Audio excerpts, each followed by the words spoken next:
It's math time! Hello students, so it's me again, Sir JB, your math teacher for today. So our topic for today is about the domain and range of the function. Are you ready? Let's go! 1, 2, 3, come on!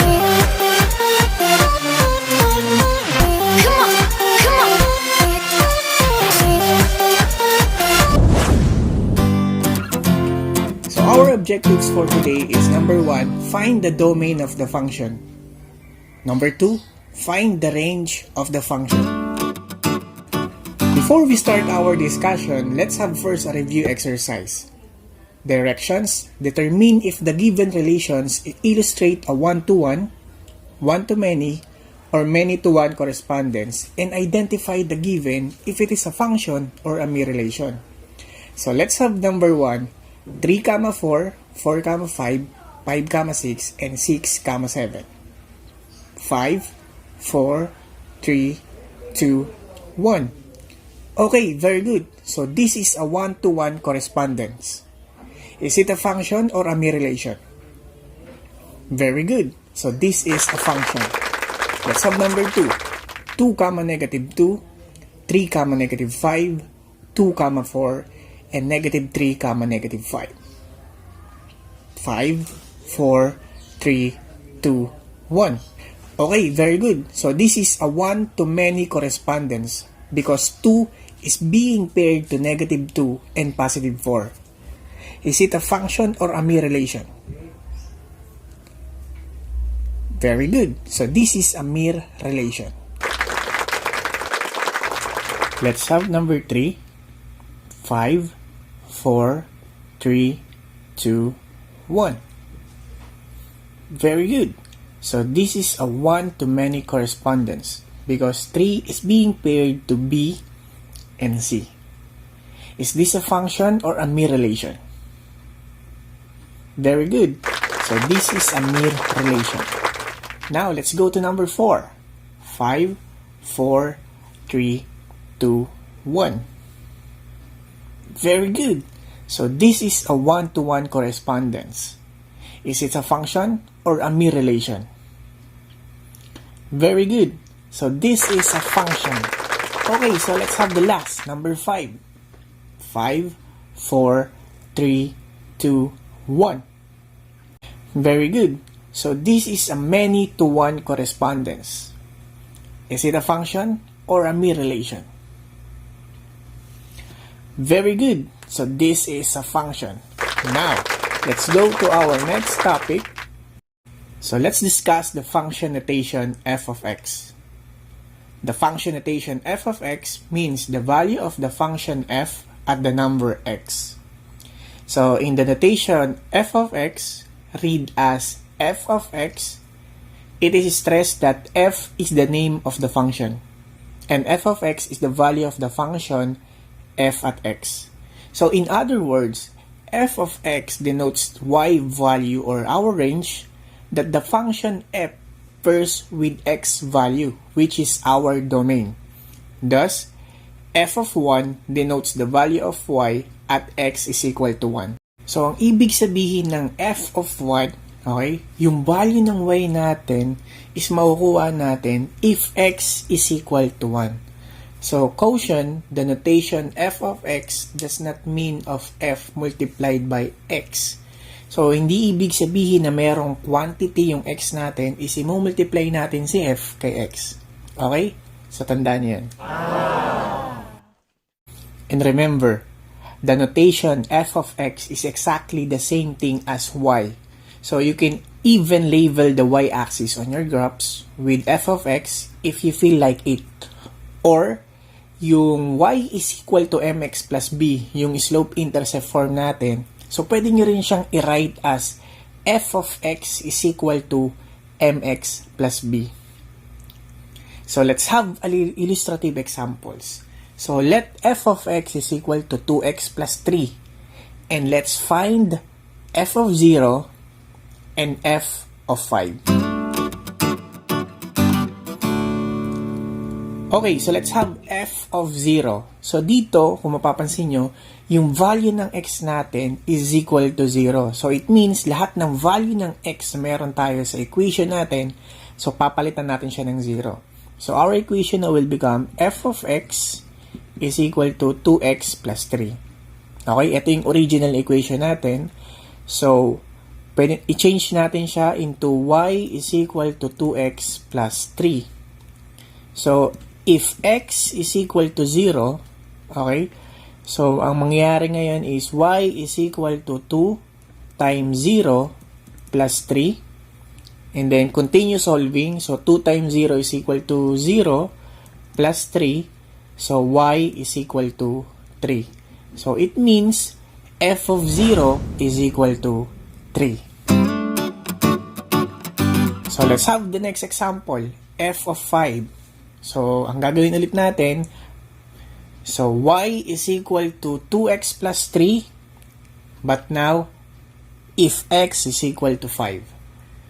So, y is equal to 2 times 5 plus 3. So, continue solving. So, 2 times 5 is equal to 10. So, plus 3. So, y now is equal to 13. So, it means f of 5 is equal to 13. Very good.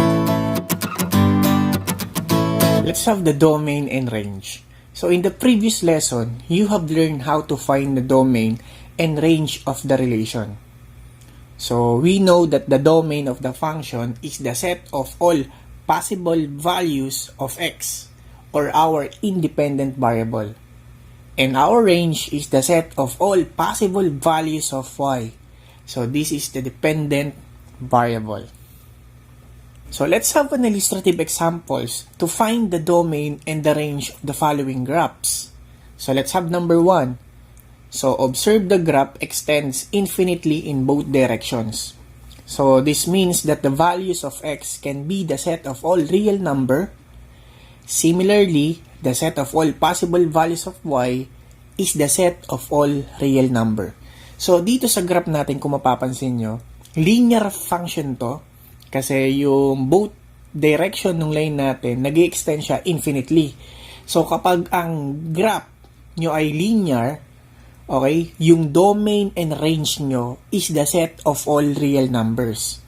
So, kaya ang domain ngayon natin dito is, domain is the set of all x's such that x is all real numbers. So, same true with our y, or our range. So, our range now is the range is the set of all y's such that y is all real numbers. Let's have the second example. So, the graph of f of x extends infinitely upward. So, the set of all possible values of x is the set of all real number. Since the vertex is at 0, 0, so our origin, then the range is the set of all possible values of y greater than or equal to 0. So, dito naman sa graph natin, okay, dun sa right side, so ito ay example ng quadratic function. So, kung mapapansin nyo, may pa-curve yung line natin. So, para makuha mo yung domain nito, so yung domain natin, always siya na all real numbers. So, ang domain natin dito is, domain is the set of all x's such that x is all real numbers.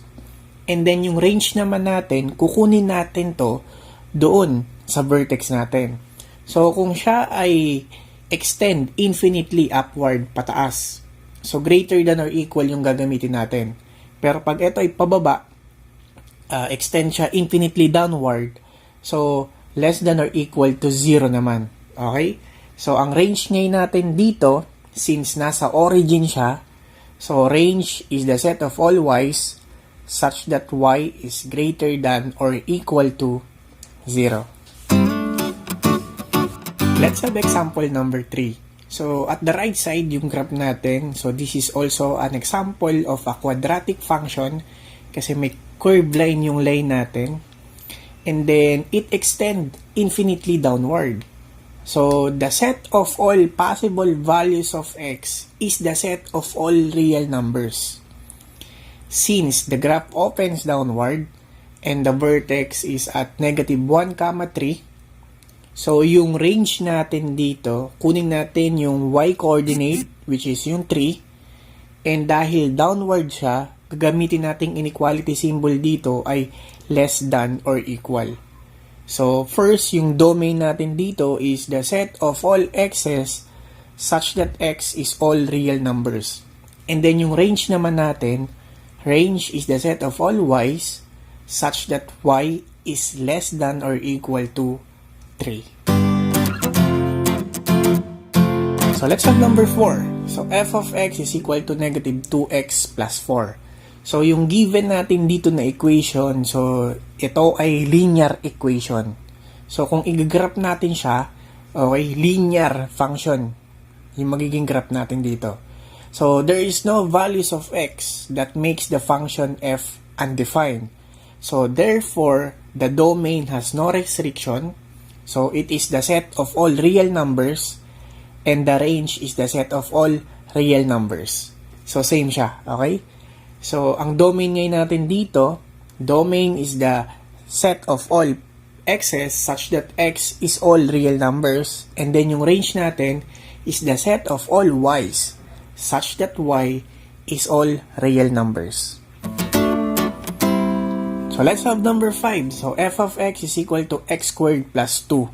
So, kung mapapansin nyo kanina sa number 4, so yung x natin, wala siyang exponent. So, ang exponent niya is meron siyang 1 sa taas, tama? Pero hindi na siya din sinusulat eh. So, linear yon. Pero kapag ang exponent mo naman ay 2, naka-squared siya. So, this is an example of a quadratic equation. Okay? So, kung i-graph natin siya, pa-curve ang line nito. So, kailangan natin dun kunin yung vertex and then i-check natin kung opens upward or downward. So, dito, always to, greater than or equal yung gagamitin natin. Okay? So, for every values of x makes the function f defined. So, therefore, the domain is the set of all real numbers and the range is the set of all positive numbers greater than 2. So, yung domain ngayon natin dito is the set of all x's such that x is all real numbers. And then, paano naman nakuha yung 2? So, dito equate mo lang yung equation natin na x squared plus 2 is equal to 0. So, makuha mo na ngayon dito yung positive 2. So, ang range ngayon natin is the set of all y's such that y is greater than or equal to 2. So, what if x squared plus 5 naman siya? So, ang magiging range naman natin dito is, range is the set of all y such that y is greater than or equal to 5. What if x squared minus 4? So, kung minus 4, so ang range ngayon natin dito is the set of all y's such that y is greater than or equal to negative 4. Okay? Next. So, let's have number 6. F of x is equal to square root of x. So, dito sa given natin, since meron tayong radicand dito, so, merong mga restricted na values. So, hindi pwede yung x natin dito is negative, and then hindi rin mangyayari na yung y values natin is negative din. So, for a function involving a square root to be defined, the radicand should be greater than or equal to 0. So, the domain is the set of all positive numbers including 0 since the square root of a number is at least 0. Then, the range is greater than or equal to 0. So, ayun. So, ang domain ngayon natin dito is the set of all x's such that x is greater than or equal to 0. Same with true with our range. So, kailangan equal sa 0 o mas mataas siya. Okay, so let's have this. F of x is equal to the square root of x plus 5. So, kailangan dito yung radicand natin greater than or equal to 0 siya. So, ang mangyayari ngayon, magiging x plus 5 is greater than or equal to 0. So, para ma-solve natin yung x, So, pwede natin gawin, ilipat na lang natin si positive 5 doon sa right side. Okay? Magiging minus 5 siya ngayon. So, 0 minus 5, so that is equal to negative 5. So, our x now is greater than or equal to negative 5. So, ibig sabihin, yung value ng x natin, pwedeng negative 5 o mas mataas sa negative 5. So, our domain now is the set of all x's such that x is greater than negative 5. And then, yung range natin, so since hindi mag-negative yung answer natin dito, so range is the set of all y's such that y is greater than or equal to 0. So, let's have f of x is equal to the square root of 2x minus 7. So, dito kung mapapansin nyo, involved pa rin yung square root. So, tandaan nyo na yung radical natin kailangan greater than or equal to 0 siya. Kasi kailangan ma-define natin yung equation pa rin. Kasi kapag negative na yung radical natin, hindi na siya define, but it is imaginary na siya. Okay? So, ang mangyayari ngayon, so yung square root of 2x minus 7 magiging 2x minus 7 is greater than or equal to 0. So, kailangan natin makuha yung value ng x, okay, na ang yung radical natin is greater than or equal to 0 siya. So, mag-a-add tayo ng negative 7 both sides of the inequality, o kaya naman, ilipat mo si negative 7 dun sa right side. So, magiging positive 7 siya. So, magiging ang equation ngayon natin, or ang magiging inequality ngayon natin is 2x is greater than or equal to 7. So, by multiplying both sides by 1/2 or dividing 2 on both sides ng inequality natin, so, x now is greater than or equal to 7/2. So, ang domain ngayon natin dito is the set of all x's such that x is greater than or equal to 7/2. And then, yung range natin, since hindi siya magne-negative, so, ang range ngayon natin is the set of all y's such that y is greater than or equal to 0. So, ito, tandaan nyo lang to kapag ang given ay naka-square root, kailangan yung radical greater than or equal to 0 siya. And then, hanapin nyo yung value ng x, okay, na kung saan yung radical is greater than or equal to 0. So, makukuha nyo na yung domain. And then, yung range, always siya greater than or equal to 0 yun. Okay, so let's have a practice exercise. So, you can pause the video and then play it again to check your answer. So, find the domain and the range of the following functions. Number 1, f of x is equal to 2x minus 4. You can pause the video. So, if your answer is the domain is the set of all x's such that x is all real numbers and range is the set of all y's such that y is all real numbers, so your answer is correct. So, ang reason kung bakit yun yung answer natin na all real numbers yung x and y values natin, kasi yung given natin dito is a linear function. Yung exponent ng variable na x natin ay 1. Tama? So, kahit anong ipalit ko dito ng value ng x, there will be a unique value of y din. Okay? Pareha silang real numbers. So, let's have number 2. So, f of x is equal to x squared minus 7. Okay, you may pause the video. What is the answer? So, our domain here is the set of all x's such that x is all real numbers, and then yung range natin is the set of all y's such that y is greater than or equal to negative 7. So, kung mapapansin nyo, so yung given natin dito is a quadratic function. So, reason kasi yung exponent ng variable na x natin is 2 or naka-squared kasi siya. Okay, so let's have number 3. F of x is equal to the square root of x minus 13. Okay, go.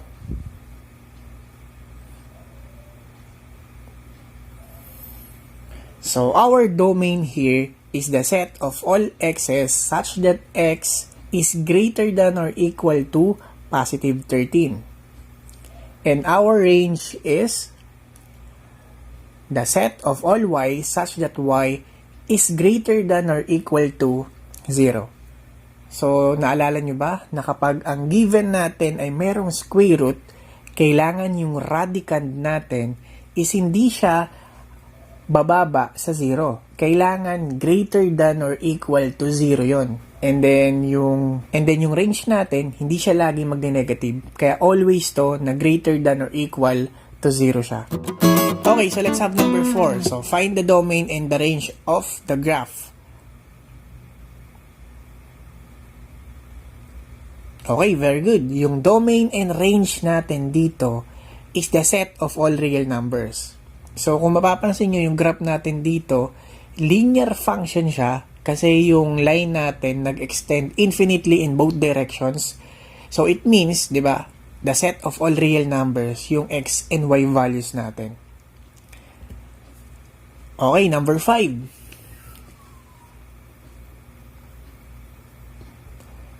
Pause the video.